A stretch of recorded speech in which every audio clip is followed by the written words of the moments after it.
What is up, everyone? Anthony here for another edition of a Gruemonkey interview on Gruemonkey.com and also the Gruemonkey YouTube page.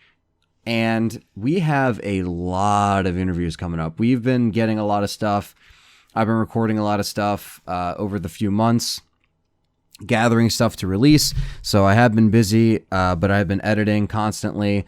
And this one we figured we put out right in time for Stranger Things Season 2, which premieres today, actually, by the time I'm recording this. This is Chester Rushing. So Chester is Tommy in Stranger Things. He's also in Season 2. He plays one of Jonathan's friends. And this was a great interview. He was a really nice guy, really down to earth. He's also a musician as well. So we'll put a link down in the description or somewhere on the article to a link to one of his stuff. You can follow all his stuff on any streaming service as well. And he was also in the brand new Jeepers Creepers 3, which did get released, but it did not come out on any kind of Blu-ray format. We talked a little bit about that. We covered a lot. We covered a lot about some of the backstory behind filming Stranger Things, Cold Moon film. And we were going to ask him about Party Crasher. I wanted to ask him a little bit more, but unfortunately we were strapped for time. He probably would have went on another hour. He was such a nice guy, but I had to get to work and, I had to try to make time in the schedule. So unfortunately, we'll probably ask him more about that next time because he definitely would like to come back on the show. But it was a really nice conversation. He was a really nice guy. And he was very insightful about some of this stuff and working with Christopher Lloyd on certain projects and Don't Look in the Basement 2 and kind of his introduction to horror and also his career and kind of what inspired him to be a musician and then also be an actor. So he had a lot of insightful stuff. This is a really good time. And interviews like this that we can take our time and just kind of shoot the shit for an hour or so, we're leaving a little bit under an hour is really appreciated. So shout out to Chester and also his agent, who is really nice and just really helpful with getting in contact and organizing everything. And it was a really awesome process. So I hope you guys enjoy this interview. It's very insightful. It's very entertaining. We have a lot of other stuff coming.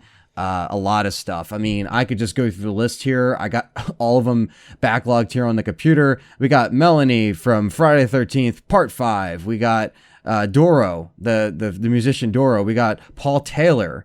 We got Linnea Quigley, the Scream Queen herself, Linnea Quigley. CJ Graham. We got a lot of stuff coming. So get ready for that. And yes, just stay tuned. So keep posted on the Gruemonkey website and also stay tuned on the YouTube channel and subscribe for more. Here's our talk with Chester Rushing.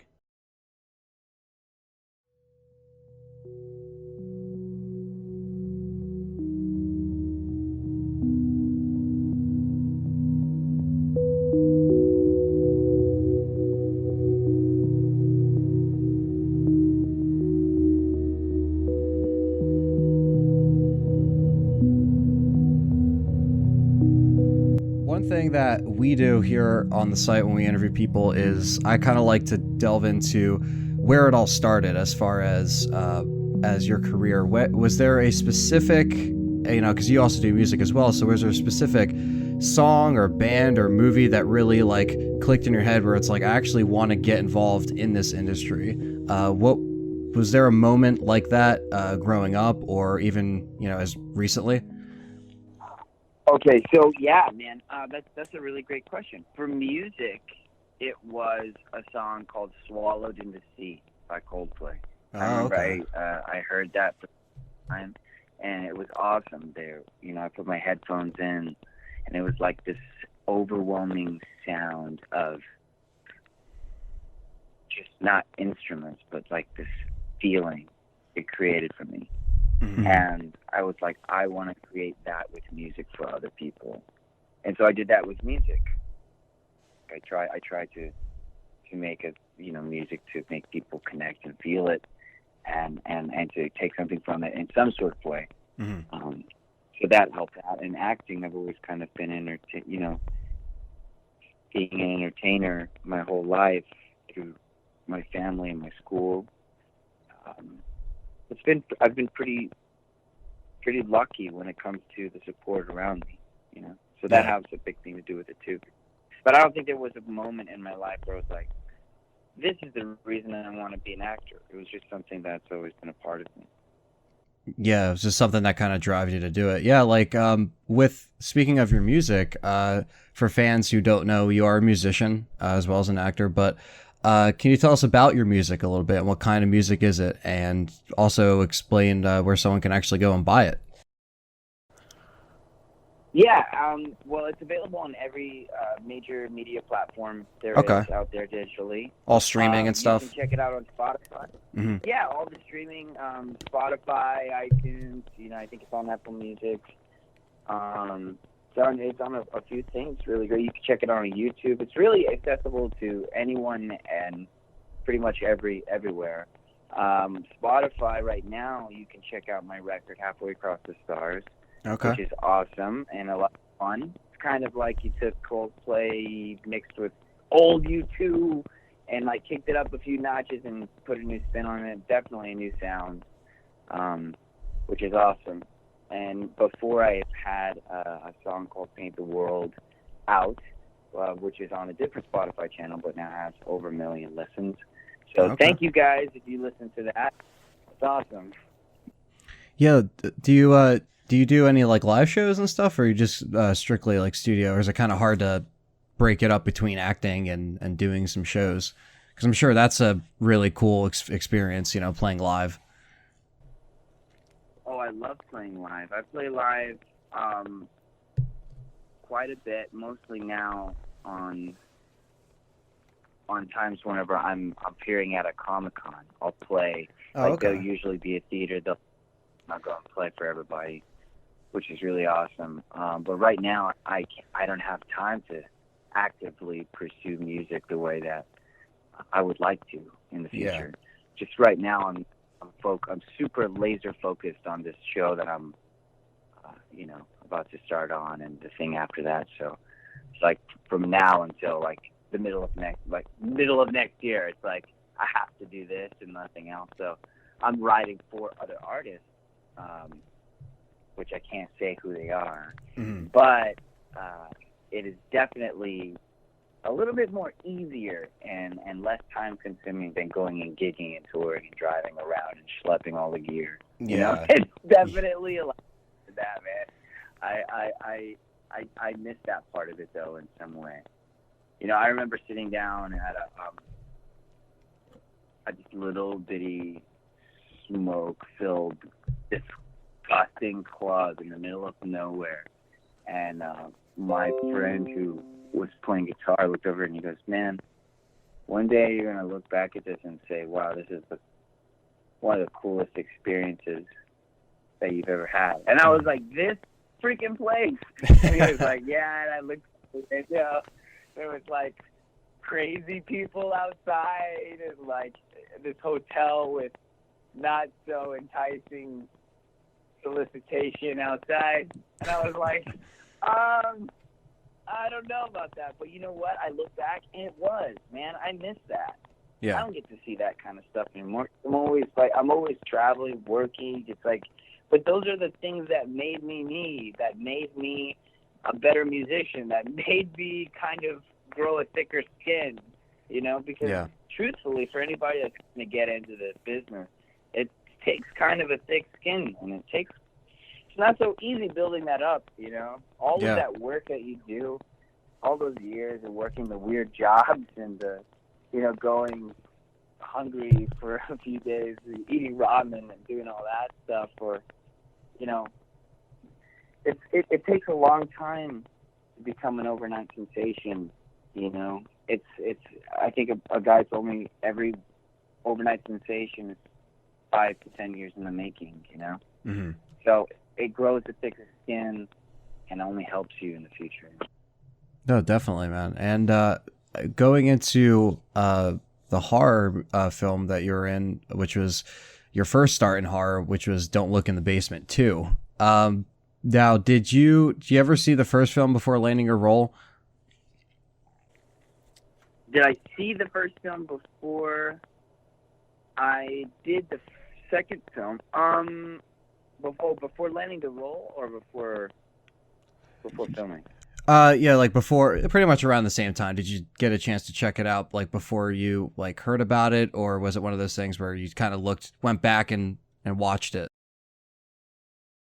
I went back and watched it. I had gotten the call. Well, I met with the director and his wife, Anthony Brownrigg, who's an amazing guy, whose father directed and wrote the first one. Oh, okay.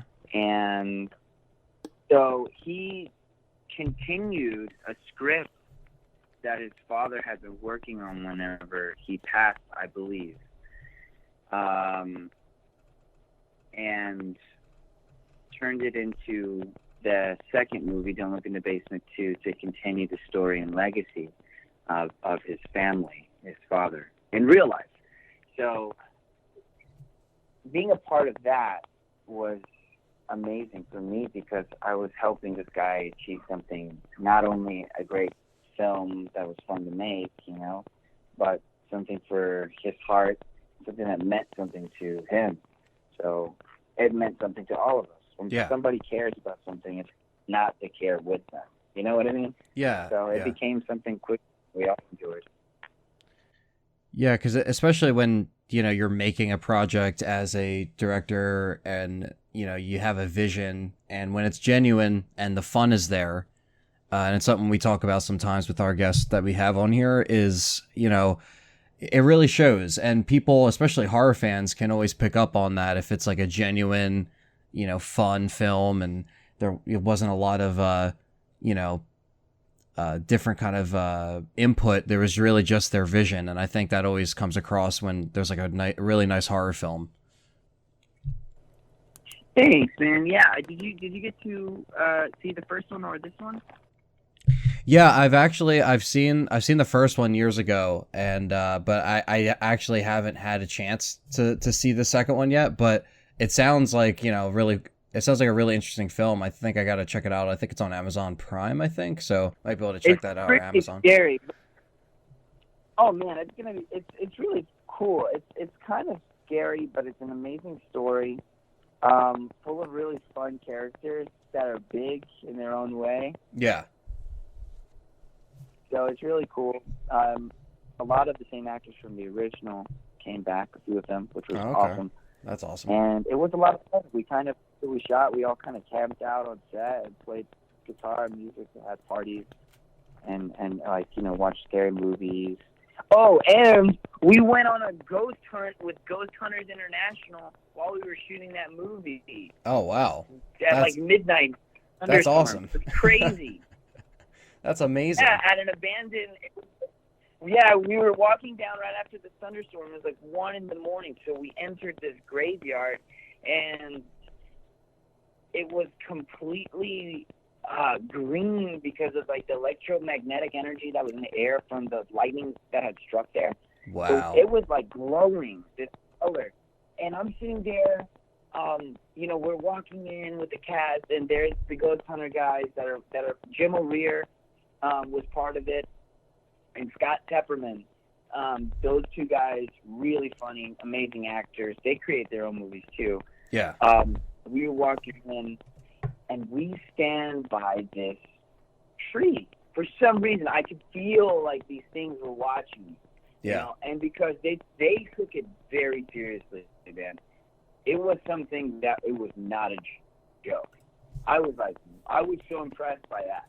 Because, a lot of people, they go, oh, they make fun, and they kind of like, da-da-da. They may not take it seriously between action and cut or whatever. Somebody may have that thought. No, yeah. It's not like that. Before we even walked onto the hollowed ground, they were like, okay, everybody needs to stop and take a deep breath, ground yourself, before you go in. He was doing this, talking us through it, how not to bring something back with you. Yeah. And I was like, whoa, do I really want to do this?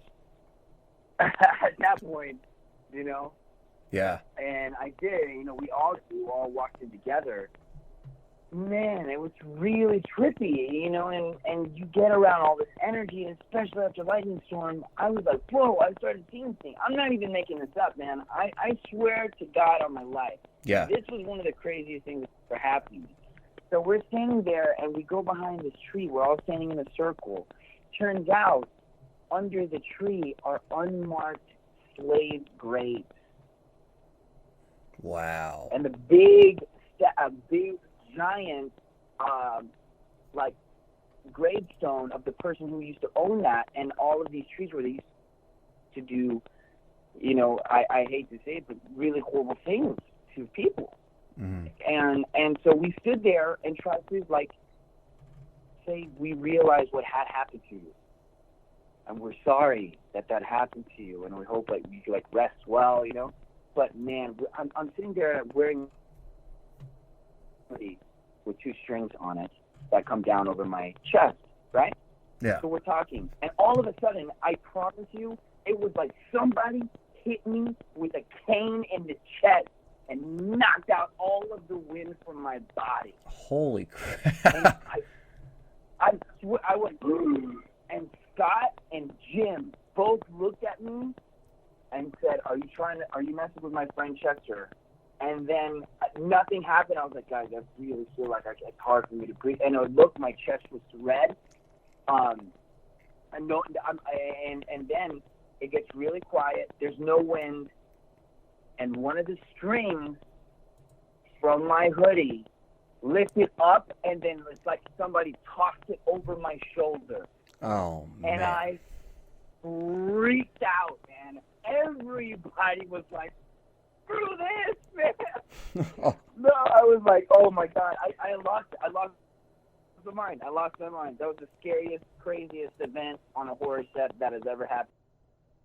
Wow. So that's like, so it's safe to say you believe in that supernatural element, because that's pretty crazy to have that actually happen to you. After that, yes. Yeah. Man, how else would that happen? Exactly, There's no other explanation. There's no other explanation. There's no other explanation. It's and I know that because I'm trying, you know, because I'm very skeptical. I'm a magician. I'm like, I want to find out if there is a real reason that this is going on, or if someone to make themselves look like a psychic or something, you know, that they're not. We scam people, but this was real. Yeah. This was real. And those 2 guys, they said, you know what? On all of our adventures that we've ever been on, the most haunted places are usually the places that you would never expect to be haunted.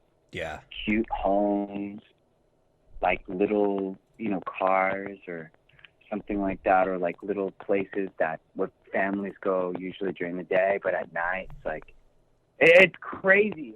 It's I mean, hours, but man, you should totally. I bet you if you got them on here, they could tell you some pretty crazy. Oh yeah, that would be. I'm sure that would be just a whole hour's worth of stories that they've experienced where it's too real. It just you can't even describe it. You just had to be there for yourself. That's how this things happen. And it comes from them, you know, guys that have had the technology and like have traveled and like took the time to learn why, you know, because they were trying to figure it out too. And that was probably that I've ever seen for sure. But it was a fun set, good movie. One of my horror movies. So it was quite a while ago. So I've gotten, you know, I feel like my work has gotten a lot better. You know, but I think that one, you know, it was one of my first movies ever. Yeah. So. Having well, speaking of supernatural stuff, with I want to ask you about Cold Moon, because I know Christopher Lloyd was on there, and did you get a chance to actually work with him, and how was that experience on that film? Oh wow! You know what? That movie is so awesome and near and dear to my heart. I love it. You know, the same writers as Nightmare Before Christmas and Beetlejuice. And we got on set, and working with a legend like Christopher Lloyd was one of the most amazing experiences I've ever had, because he's a legend. I mean, and I know it sounds crazy, like cliche to say that, but it truly was. I mean, I've never gotten starstruck in my life. Yeah. I've never been starstruck. But I will tell you what. I was walking around set, and I walk around this. I'm right behind this truck, about to go to set for rehearsal, and all of a sudden, on the other side of the truck, I hear, "Oh man!" And I'm like, oh, "God, it's Christopher Lloyd!" And I froze, man. I froze, and I knew he was on the other side of the truck. Like coming out, and I looked, and I was starstruck first by his voice alone. Because let's face it, he's got an iconic voice. Oh, absolutely. You know it's him when he talks. His voice is the... Oh, yeah, you totally do. He's been in over, I think, close to 200 movies now. That's crazy. So I've seen, then I heard his voice. That starstruck me. Then I looked at him, and then I said, wow, that's Christopher Lloyd for real? And I waited like 5 minutes because I can't just like walk up and be like, I'm Chester. Hi, Yeah. I'm with you. Hi. What the heck? Who does that? So I waited and I walked up to him and said, hi, I'm Chester. I play Jerry Larkin in the movie. And he's like, Jerry, I love that role. It's going to be a lot of fun. And I was like, yeah. And I was like, yeah, thanks. And I was like, well, I just wanted to say thank you. And growing up, you played a character called Uncle Fester, and my name is Chester, so Chester and Fester. And he paused, man. He goes, Uncle Fester was so very dear and dear to me. He would always be so much fun. And I was like, this is the best thing I've ever seen, man. And then I was like, all right, I'll let you concentrate. And he was like, oh, thanks. And I got his email. He's crazy email. And, I waited, but he was very quiet. He was so quiet. Mm-hmm. You know that guy that he's a comedian? I don't remember his off the top of my head, but he played Biff, and he has this song. He's a comedian now, but he does this song where he tells how quiet Christopher Lloyd is. And it's like, man, he really is so focused and quiet and like in his mind and in his head going over all the stuff. And he's so on point. And I think he shot that day for 22 hours. Wow. In one day. And I was like, for anybody, that's hard. Yeah. He was so pro, man. I was like, wow. 22 hours. I'm not exaggerating. Oh, yeah, and Tommy... I just realized that. Tommy Wiseau is in Cold Moon. Oh, yeah. I didn't know that until like 2 weeks ago. That's crazy. 2 or 3 weeks ago, because I didn't really realize who he was until like a few months ago. Yeah. And I was like, he became a phenomenon. I was like, good for you, man. Good for you. Yes. Good for you. It's crazy. I love it. I get a kick out of it. Yeah. Just plus being a part of it, what do you think? Yeah. What do you think about The Room and Tommy Wiseau and all that? I mean, Jesus. I mean, well, when was Cold Moon? Was what, 2016? So, yeah. I mean, between then and now, I mean, I think I want to say I remember renting that. I think back when video stores were still around. I remember I rented that, and I was just like, "Holy crap! Like, what is this?" Like, I was really intrigued by what it. What is this? Oh, hi. I love that. Yeah. I quote it all the time. I didn't even finish the movie, but I quote it all the time, and I commend him on his work for that because he did make it a huge movie. Yeah, no, it's true. It is a huge movie. It's like a huge success. Mm-hmm. I'm like, I don't know. It's so amazing because he genuinely made it to make a good movie.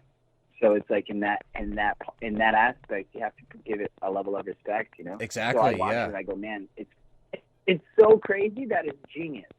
It's so crazy that it's genius.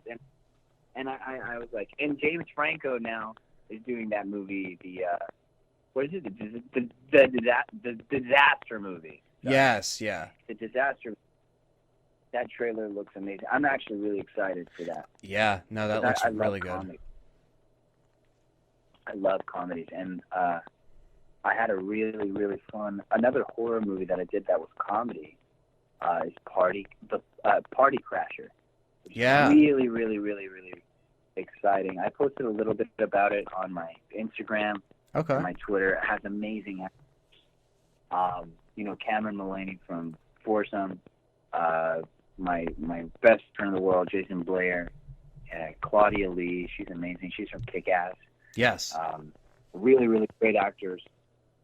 Really fun. It was like if you took Project X and then mixed it with Blair Witch and then like added another spit on it, and it's so much fun. And that was one of the craziest. It was like 30 days of like night shoots. Wow. It was like a solid shoot. I think only like I shot in the daytime like maybe a week. It was like it was so much fun. So I was like living like a vampire for like the whole month, and I loved it. And not to mention, while I was doing that movie, there was a giant flood and storm in Baton Rouge at the time. And I was staying in Baton Rouge, but I also had to come back to Dallas a few times to work in Dallas because I was doing two things at once. And whenever I drove home, it got hit by this like giant storm. Mm-hmm. I mean, homes were devastated, like thousands of homes. And I was like, well, I have to get on set tomorrow, so I should totally drive through this storm. And everybody's like, no, the airport's shut down. I had no choice. I was like, I had really no choice. I called production. They were like, well, you are shooting tomorrow. I was like, okay. So I drove through this giant, crazy storm. Dallas to Baton Rouge is probably 7 hours, maybe 7 hour trip. How was that trip? And the first 3 hours were fine. And then all of a sudden, it was like a giant wall came from the sky and just smashed my car, and you couldn't see anything. It would look like nighttime during the day. It was so much rain, you could not see anything. Wow. And I've driven through some pretty crazy storms. I've driven through some horrible weather, but this by far was probably one of the craziest things because cars were falling off the road, going into swamps. Homes were literally getting destroyed. And I stopped, and I called the production. I was like, guys, I'm like in Alexandria. I cannot continue. I was like, there's no way. I'm staying at my grandma's house. I was like, guys, there's nothing I can do. He goes, well, you shoot tomorrow night. So as long as you can get there, you're fine. So I waited. I stayed the night with my grandma, which was really cool because I hadn't seen her in a while. She lives like way out in the middle of nowhere, Alexandria, Louisiana, but it's such a cute little town. And I remember so many fond memories from being there, but it's such an obscure place to like have family in, because it's so far out there. Yeah. But it just so happened to be a blessing because I needed to stop. And unless her house was there, I probably wouldn't have. I probably would have just kept trying to go.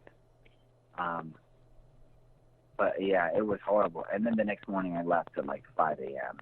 and it was like at the hotel and ready to go. I always try to do, I always try to do everything I can to make everybody in the production life easier. Absolutely. Because everybody works so hard. Everybody works so hard. From the crew to the directors to the director of photography to the production coordinator, the marketing team. Everybody's working so hard. And I always try to give my best performance that I can and make everybody's lives easier. Because they have so much craziness going on all the time. It's like the less noise that I can make and do my job and be happy and be a positive energy, Yeah, that's, definitely. I think, what makes the flow work better and more fun. And people notice that. And they go, hey, nobody wants to be on set with a jerk. Exactly. Who wants to work with a jerk? And it's like, why would you be a jerk doing a really fun, cool job? It's that part never made sense to me. So thank you, all of the cool people out there, for being awesome. So just remember, don't take things for granted, I think, is what the lesson is out of that little story. Yeah. Even the people in your life that you don't really ever talk to, you never know when you'll need them. Absolutely. Yeah. And it's also, it seems like I was saying before, it comes across genuinely when you're watching a project and you could see that, everyone's just kind of, they're there to work, but they're having a good time, and they're just kind of they're vibing off of each other and having really creative thought process and everything like that. I mean, and that continues with, like I said, just kind of constantly working with different people. And one of the casts that, for me, just genuinely seeing it on screen is, everyone that works with, Stranger Things. And I want to ask, how did that whole casting process happen for you? Did you hear about it? And what were your thoughts when you first kind of read the script? And did you have any idea that it would kind of blow up to this big, huge thing with just thousands of fans and people that just absolutely adore it? Because that always looks like a fun time with just people and friends and, hanging out like high schoolers, but you guys are all actual, friends on set and stuff like that. How was that overall casting process? And how was first reading that script? How was that experience? Oh, wow. The elephant in the room, as they say. Stranger Things. Oh, man. What an amazing experience, I have to say. Stranger Things. I have nothing but positive things to say about that show. Mm-hmm. Because I was working, it's a really crazy story. I was working at the time at a Mexican food restaurant attached to a gas station in the middle of nowhere in Texas, 45 minutes outside of Dallas. And it was a really odd job that I at the time I had done a few movies, but it's I needed something to kind of keep the money flow going. Sure. Because it wasn't very steady, because I was living in Texas and traveling to New Orleans. And I was working quite a bit, but Stranger Things hadn't happened. It didn't happen yet. So that added a whole nother door opening for me. And I was working there, and I was training to be the bartender at Christina's Mexican Cantina. And I was so excited, dude. I was so excited. There were 7 days of training. I was on my 11th day of training. That's how good I was. And I sent in an audition tape for this project for Netflix called Montauk. That's it. Didn't know about it. Yeah. I didn't know anything about it. They didn't tell me anything. They said, there's a project called Montauk. They want you to play. They have an audition for you for this character called Tommy H. It's fun. It's funny. It's going to be a great show. I didn't get the script. I just sent in my audition tape, right? I didn't hear anything. I'm working. I'm like, man, I don't know if I can keep. I was like, I don't know how long. Should I go to college? Should I go join the military? Should I do this? All these things. What happened? I'm doing music, but things were difficult. And then I got a call, and I said, look, it was my agent. I said, oh, wow, that's good. Okay. I answered the phone and said, Chester, look, here's the situation. They want you for the role, but they haven't cast you yet. They just put a pin in you. So you're not firmly booked, but they do love you. You're their first choice. Yeah. You're their first or second choice. And I said, okay, what do I do? They said, well, they're having a table read in Atlanta. Do you want to go to Atlanta to go to the table read? We think that you should, because if you do, there's a higher chance of you getting the role. I said, okay, I'll do whatever I can. Man, I had probably less than $1,500 in the bank at the time. Mm-hmm. And I spent the money for the ticket that day. 3 days later, I was in Atlanta, and then I had whatever I had left to live for 4 days and eat. And I had and Uber and everything, because I had nobody really out there at the time except for my uncle, but he was working. So I did that, met everybody, met Winona, the Duffers, Gaten, all the kids. I was sitting next to Barb, for God's sake, Shannon, and it was so cool. We opened up the first page. Randy Cavens, dear friend of mine, a really great guy who plays Mr. Clark. He was doing a lot of characters because at the same time he was in the same boat. They didn't know what character they wanted him to play. Yeah. So he was reading like 8 characters, and Randy did like 8 voices for all these different characters, and that's how I knew the show was going to be amazing. He's like, if he's doing 8 characters, this show's going to be great. No, man. But we read it, and we were all blown away because it was the first time we all had read the episodes. And we split it up into 2 days. The first day was the first 3 episodes. The next day we came back, same time, finished the last 3 episodes. Yeah. So they only had 6 at the time before we started filming that we could read. So we finished all of them. I went back to Dallas. I went back home. And whenever I went back to work, while I was gone for those 4 days, he had hired his brother-in-law from another state to come and fill my position. And basically, they gave the bartending job that I had been working for to somebody else. Oh. So, and I didn't have the show booked. So I quit. And I said, I'm sorry, but that was probably one of the most disrespectful things that anybody's ever done. And I worked very hard. And I'm out. I'm sorry, but I'm out. Mm-hmm. And he said, we understand. Okay. Went home, told my wife now what happened. She goes, good for you. I said, okay. So I started the job search, man. Still nothing. A week goes by. Nothing from anything. No auditions, nothing. They called me in. They said, hey, you have a check. Come pick your check up. I drove 45 minutes to get my check. I said, no matter what I get, I'm going to be happy with it. It was $1. What? I said, okay, $1. I drove one way 45 minutes to go get $1, dude. Oh, man. That's rough. To get $1. It's horrible. And I got home. But I was like, all right. But I felt so proud of myself because I stood up for myself. I did something right for me. I was like, man, that was so horrible. I did something right. And I stood up for myself. Yeah. And I went in, and I swear, I promise you, the moment I closed the door, my phone rang. And it was my agent. And I picked it up, and Fiona said, congratulations. And her and Larry were just both like, congratulations, and freaking out, and like, you did it, you booked it. And I got on my knees. I collapsed on my knees. Wow. And I cried.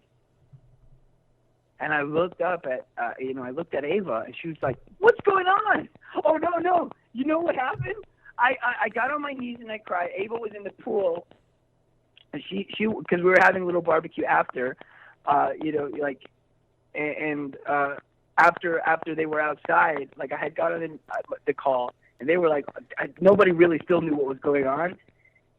And I pulled a Ferris Bueller, and I just like, everybody's outside, and I got off the phone. I put the phone down on the ground, and I fell face first into the pool with all of my clothes on. And everybody's like, what's wrong with Chester? And then I said, and I freaked out. And that's how I told everybody. That's amazing. Oh man! Oh, what a day! And we had hamburgers and hot dogs and celebrated the rest of the day. And then I think 2 or 3 weeks later, I was in Atlanta shooting episode 2. Yeah. So episode 2, we stayed there. I shot probably 15 to 18 days. I was there a month for about 5 months. Oh, okay. So it was amazing to have that level of work and to be creating a great show. And no, I didn't have any idea. Nobody had any idea the show was going to do. Yeah. As amazing. It just hit. Yeah. Like the Netflix exclusives are just getting better and better. And I think this is prime example of the fans and the cult following that it has. You know, it's amazing because now people can get shows like this through other services, not just, you know, cable TV. Now this is actually something where they're watching a show, they can binge it. I think the experience with their friends watching it and stuff, I think it all goes hand in hand with the excitement around the show. Yeah, exactly. Thank you for that. And I mean, I don't even think I know anybody around my age that actually has television anymore. Everybody's just internet, Hulu. Yeah.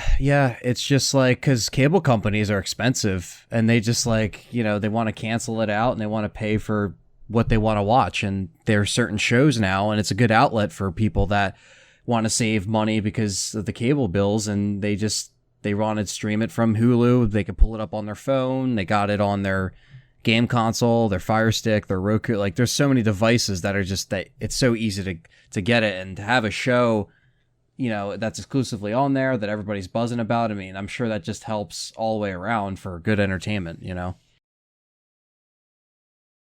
Oh, totally, completely. I am so thankful for that, because now it's able to be reached in so many more countries. Yeah. You know, people that may not have TV or get those channels can watch. I think it was 150 countries that Stranger Things hit all in one night, and it was just the love for the show was just so overwhelming, because it was like one by one, you could slowly see it growing. It was really weird, because at first it was like, okay, we did a show, but at the time I hadn't really done a show that was this accessible to people. And when we started out, the first week went by, we were like, oh man, maybe we should try to reach out to some of these Comic-Cons and set some of that up. Nobody heard of the show. Nobody's even watched it, man. Yeah. Like 4 days later, like nobody. And I was like, what the heck? But I was getting all this love on the internet. Like, people were like, we love the show, we're from Italy, or we love the show, we're from Cuba, like Argentina, or, you know, wherever. The Middle East, like everywhere. And I was like, wow, how has nobody seen this yet? And I keep watching it, and then all of a sudden, man, like a week later, everybody wrote us back. Wow. Everybody started writing us. A month later, double the amount of people. Like the next month, it was like, oh, wow. And all of a sudden, I see this giant structure memorial to Barb, her character on the internet as breaking news. But it's not just one. It's all over the U.S. They're everywhere. And I'm like, okay, we did something. we did something. Yeah. At that point, I mean, and I was like, okay, I'm scrolling through Instagram. People are getting tattoos of like 11 and like, you know, Millie. Like, it's crazy. I was like so happy and so excited that people received it so well, because, dude, honestly, the fans make the show. I am a huge fan. If I'm going to do something, I have to be a huge fan of it. Yeah. I'm not going to do something just because of the money. I would do something because I love it. And having said that, it's like I know that people that are following me now will always continue to like my movies, hopefully, because I'm doing it because I enjoy it, because I like it, because it's good content, because it's good stories, fun, you know, whether it's crazy, like psychotic characters or really funny underdog guys. You know, it has to be a good story. And Stranger Things was an amazing story that we were able to tell.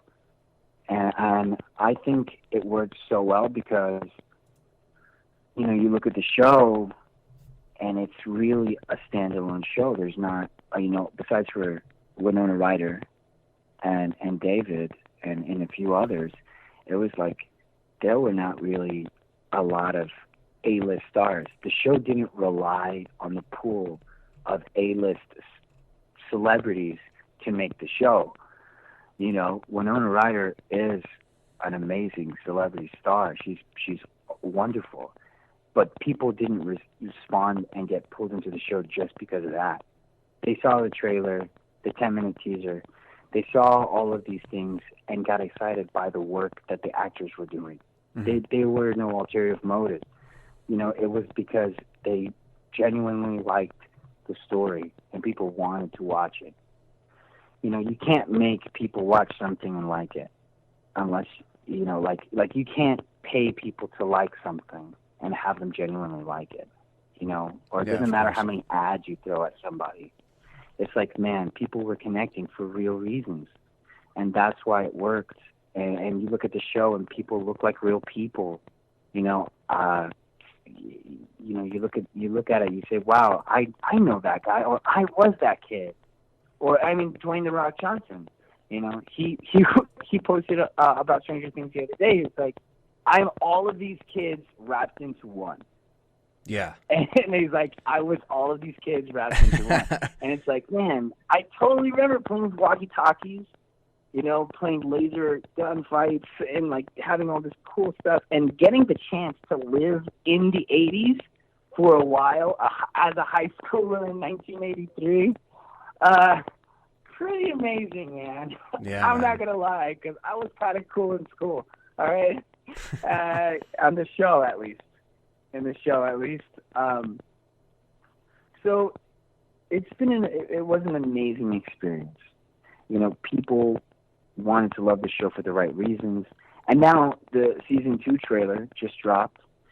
So if you guys had seen that, it's more exciting. I watched it and I was completely blown away. I posted some reaction videos on my Facebook page. Yeah. And I'm going to do some links on my Twitter as well. But, like, there's reaction videos of people all over the world, like, crying and, like, freaking out just from the trailer. So seeing that all over the internet, it's like, wow, the show really means something to people. Yeah. And it's like, it's awesome that we live in a time where a show like this could come out and really have legs to walk on its own and be something new that nobody's ever seen before. You know? Yeah. So it's really an amazing thing. Yeah, it never stops growing, really, and it's good to hear, like, all the positive things you have to say about that. And there's a lot of stuff, especially in any kind of horror or sci-fi, you know, that has a cult following. And another thing that, you know, that I'll bring up, this would be probably the final question here, is how was this is another series that does have a cult following, or has, you know, the fans awaiting the third film, but Jeepers Creepers 3, how was it filming that? Like, how was that actual experience? Because, you know, people love 1 and 2 and they're just kind of waiting for the third installment. But was that a fun time, and were you a fan of the first 2? Okay, I was definitely a fan of the first 2.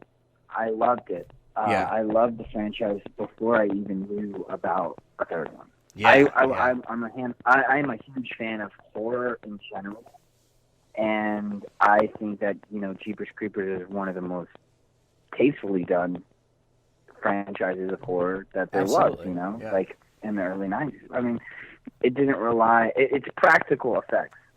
It relied on a lot of practical effects. The monster is not CGI. It's a real guy. You know, Breck is a real big, awesome dude. And he works his butt off to be this monster. And it's the same guy as it was the first 2. So it's like continuing this amazing franchise's legacy. Same director of photography, a lot of the same crew, same sound engineer, composer, you know, and some of the same producers. And it was like really cool because I felt like I was continuing part of an awesome story that hasn't been told for 14, 15 years now. Yeah. People are really waiting for it. Yeah, they're because that's the thing. I feel like that is another thing that does have kind of like that cult, like really huge fan base, because it kind of grew on people like growing up. And me, I rented those films and when video stores were still around, so that was like kind of my introduction to that. So it kind of grew over the years. So I mean, Yeah, they always seem like fun films to make. So that one's definitely going to be something people are looking forward to, especially horror fans that appreciate really good stories and films that live up to it, you know, continuing it and its legacy that it has. Thank you for saying that. I'm glad that people are excited about it, you know, and it's really crazy because I can't really say a lot about it because it's so secret. And it is this thing that people are slowly realizing actually is happening now. There is a lot of false starts, a lot of false alarms. Yeah. And that kind of swayed people from actually believing that there was going to be a third one. And I am here to tell you, we have filmed it. It is real. I promise you, because I did it and I was there. Yes. So it really is happening. Amazing actors like Stan Shaw from, you know, Fried Green Tomatoes. You know, that guy, really, really solid actor, does an amazing job. You can follow him on Twitter. He's always there answering questions about Jeepers Creepers also and his other films. Megan is such an amazing, I'm trying to, her last name is slipping me right now, but she's a horror legend. She has these eyes that are they just pierce right through your soul. Mm-hmm. And they are just like the bluest eyes ever. And you know what's so cool? We've had so many amazing talks and so many amazing experiences filming that because we were really out in the middle of nowhere. I really was living this life of the character for a really long time. I mean, I was there filming it. It was supposed to be started out at 18 days of solid shooting for me. It turned into 45 days. I was there in this little hotel right outside, you know, in between Baton Rouge and where my grandmother lived, which is really funny. So it kind of sort of, I don't even know. You know, I was there getting ready for the film, and you know, I was very fortunate to be able to do it because, you know, it's a good story. It's better, well-rounded, and it's a people story. It's a story about a crazy thing that's going on, but it's a real grounded thing. You know, everybody makes horror movies so crazy with all of these effects, and you lose what's really scary. And the fact that there are so many emotions, and there are other ways to be scary other than just like, wah, you know, I'm gonna scare you. Yeah, you know? Yeah. I'm a scary monster. You know, there's like that's so overplayed. And I think the writing in it is so well thought out that people are going to connect to the movie for more reasons than it's just horrifying. It's a horror movie, yes, but it's so much more than that. It's so much more than that, and I think the fans are going to appreciate it because this movie sets up what happens next, and that is something that I will not go into further detail about, but it sets up what happens next. So it is definitely a must-see if you love Jeepers Creepers franchise. Okay. Definitely. If you love the other movies, man, you're going to love it. Yeah, that's amazing to hear. I'm sure a lot of people will love to hear that and definitely waiting for it. But Chester, I want to thank you so much for taking the time. It was a great conversation, hearing about all your projects, hearing about your experiences with everything. I really appreciate you taking the time. Hey, thank you. Anytime. And, you know, I can't wait to talk to you again, hopefully in the future, because I have a lot of more exciting things coming out pretty soon. And do you mind if I let everybody know where to follow me at? Absolutely. Go ahead and let them know. Is that it? All right, guys, if you want to follow me on Instagram, it's at Chester Rushing. We're always putting new content up there. Twitter is the same thing, but it's basically Chester Rushing, just my name, on every single platform, and you'll be able to find me, I hope. So, there. That's it. It's easy. Just my name. All right, there we go. And I'll put a link as well to your music so people can check that out if they're not familiar with that. So I'll get like a YouTube link or something. We'll put it up there. Awesome. Thank you so much. Yeah, no problem, man. Where's the monkey? The monkey's under the bed. The monkey?